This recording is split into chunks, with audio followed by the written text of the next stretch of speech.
and welcome back, everybody, to another episode of Grade A Fantasy. As we are at the final episode of the value episodes before we actually start getting into the week one preview. Just got caught up doing a few things on Labor Day, so this video is coming out a bit late. But guess what? I owe you guys. I'm probably going to drop another vid after this, possibly even two, of the week one review. But let's get right into the values of the wide receivers for week one on FanDuel. So we understand there's a couple of chalky pieces. I will mention them, but we're going to go with the poster boy. I think nobody's really going to pay attention to this guy being in the night game, and most importantly, well, one of the last games of the day, and then also most important with all the other values, 6,000 JMO from Detroit. Like I said, running the slot, running the outs, could take a quick slant, could take a deep slant, for a big play. He had an amazing first game last year. I cashed big on that last year, so and they're expecting JMO to be just more mature, better route runner. I think he could be another game breaker late. He's somebody that they're not talk. A lot of people are more hyped about JMO season long fantasy, but I think JMO should have a very, the thing about JMO, I don't really like these kind of wide receivers, but he is kind of boom bust. But I think this year they're looking for him to be more consistent. And like I said, with it's Amon-Ra that gets the volume and the wide receiver. He could take short, deep crossing routes. But the big plays, if you're looking for the five to 8 reception or 4 to 7 reception kind of game where you're gonna get 100-something yards and a touchdown. For instance, I remember the game from last year, and we could score all the way to week one, and then boom, that's exactly what I was talking about. And then he still had a decent, week two or whatever. But like I said, he can be very boom or bust. He could go up and down, and because of that, it helps DFS wise. The weeks that you get him, and if you pick him a lot, you're gonna get him for a decent price. Not like JMO's gonna get the 7,000. He normally sits just like how he is this year. 6,000. I think week one last year he was around like 57, 58, around this price tag. And then he opened up week one with, there you go, 9 targets, 5 for 121 and 224.9. Basically dropped to 25 pieces. And he was very low owned. I think he was like something under like 6.3, 5.7%. So he's one of my favorite targets. And right there at that 6,000 level, I understand other people are talking about, T-Mac. I mean, he's already getting the name T-Mac, Terteria, McMillan, and, the Carolina, how cheap those stacks are. That I could totally understand.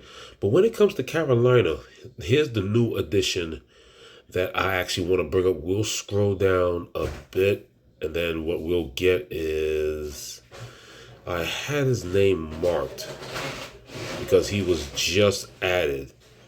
Okay, so we ran into him. So Jalen Coker is the reason why this news is actually relevant, because Adam Thielen ran the slot. So he was very key and a veteran. He was a veteran, safety cushion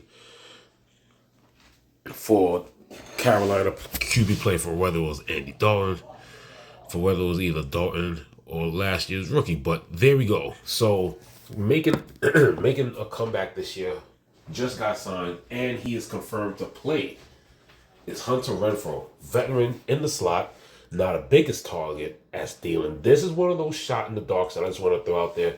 If you didn't know, with the Coker IR injury, with the quadriceps injury, and remember, Thielen got traded to Minnesota. Thielen was going to be one of my values, 5,500. I had this marked down about a week ago.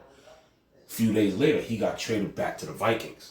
Because they also have a lot of people have issues with wide receivers this year. The wide receivers with suspensions and injuries, it's been ridiculous this year. So they decided to bring back Renfrow. I like Renfrow because he kind of gives, he knows how to work and run the slot. He's more of a veteran. He's more of a veteran presence. So he's kind of like a safety blanket. I kind of like the addition of Renfrow. He's looking to make a comeback. Had a few down years. Had ulcer reticulitis the last couple of years, so after having a dip, he got sick, and now he's trying to make a comeback, and he's well rested and ready to go. He got released, and they brought him back or whatever. So I understand there's already cheap guys there, and then you got Brendan Strange there or whatever, but this is somebody, right? Because I think this person could be maybe, he's a dark throw for DFS, but he's definitely a mini Adam Thielen. I mean, for Bryce Young, he can really be a safety blanket. He really can. A lot of people have a lot of high expectations for two bad teams, but we already know in fantasy what can happen with two bad teams when they meet up against once another. So we'll scroll back up and we'll get into, like I said, two of my favorite plays now, Jamal Jennings. I mean, he's had calf issues, but now he's back in practice. It's looking like he's gonna play. He's another 6,000. Nobody's been talking about him because of the injury. If he plays, I don't think I love, Kittle as much because, you do get one main guy back as but I still like Ricky Pearsall. I still like him because you still got to like Pearsall because of the price. And like I said, Ayuk is not there. So I just think it slightly takes away a little bit from Kittle if he's back at full power. The Indianapolis stacks, you've been hearing me about Daniel Jones, so a defense that's not that stout. Plus, like I said, that they're at home. You have Michael Pittman Jr. At 5,900, along with the 5,900 Michael Pittman Jr. People keep talking about how cheap these stacks are. Well, when you keep looking at how cheap these stacks are, I mean, he's aiming to play right now. It's still up in the air with Josh Downs at 5,200, and then you got Alex Pierce at 5,100. And then, like I said, I like their rookie tight end Tyler Warren. I think, like I said, just like how I was talking about Washington, I like the Indiana stacks. I'm sorry, but here's another thing. Have y'all forgotten about this guy? Because he's another wide receiver in this game. And there's been times where if you go Jalen Waddle and Tyreek don't go off, that is massive ownership. People talking about the main move this week already is, hey, if you want to automatically get it different, take Burrow, but make sure you either leave Chase out and just take Higgins, or get different by having both Chase and Higgins, because Chase is going to get the targets. So, but Jalen Waddle, nobody's talking about him. Jalen Waddle, this is a good game. Neither one of the defense are that good. Jalen Waddle's at 5,500. We're so used to Tyreek having those good years of being in the high sevens, mid sevens. He gets to the 8s. This time he gets to 9.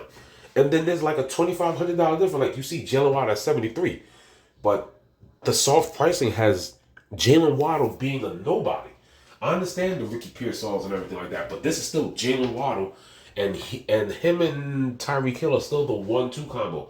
Yes, Jonnu Smith, had a great season, and they finally started using their tight end, and they're trying to do things different. But this is still a 1-2 punch combo that, 5,500 for Jalen Waddle. Because if we scroll all the way up, then let me see, what are we looking at here?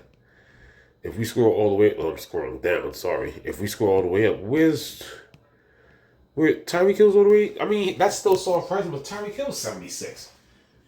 So he's basically 2,100, and I just took a wild guess because he's normally 23,19 or 2,000 below Tyreek Hill. So please, just don't forget about Jalen Waddle. You can't forget about Jalen Waddle. That's also supposed to be a very good game. I think I had one other person. Like I said, I'll mention him. Yes, we all, like I said, Ricky Pearsall.